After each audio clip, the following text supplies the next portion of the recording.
पुण्याच्या पुरंदर तालुक्यातील सासवड येथे इंडिया आघाडीच्या उमेदवार सुप्रिया सुळे यांच्या प्रचाराचा शुभारंभ भैरवनाथ मंदिरात पूजा करून करण्यात आला। यावेळी राष्ट्रवादी काँग्रेस, आम आदमी पार्टी, शिवसेना ठाकरे गट यांच्यासह आघाडीतील प्रमुख पक्षाचे कार्यकर्ते उपस्थित होते। आमदार संजय जगताप यांनी केंद्र सरकारवर टीका करताना लोकांना केंद्रात बदल हवाय असं मत व्यक्त केलंय।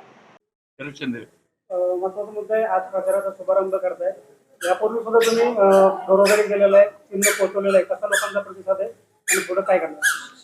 बारामती लोकसभेच्या खासदार आणि आता इंडिया आघाडीच्या आणि महाविकास आघाडीच्या उमेदवार सौ सुप्रियाताई सुळे यांचा उमेदवारी अर्ज 18 तारखेला भरलाय आणि आज या ठिकाणी सासवडच्या भैरवनाथ मंदिरामध्ये सासवड शहराचा प्रचाराचा शुभारंभ आम्ही करतोय। यापूर्वी सर्वच कार्यकर्ते आणि सहकारी त्या ठिकाणी घरोघरी प्रत्येक नागरिकाकडे जाऊन आलेले आहेत आणि प्रचार त्या ठिकाणी सुरू झालेला आहे। पण ऑफिशियली प्रचाराचा शुभारंभ आज आम्ही करतो आहोत। आम्हाला निश्चितपणे खात्री आहे, सासवडकर नागरिक, पुरंदर हवेलीची जनता ही खासदार, संसद रत्न आणि अतिशय क्रियाशील अशा खासदार आदरणीय सुप्रियाताई सुळे यांच्या मागे भक्कमपणे उभ्या राहतील।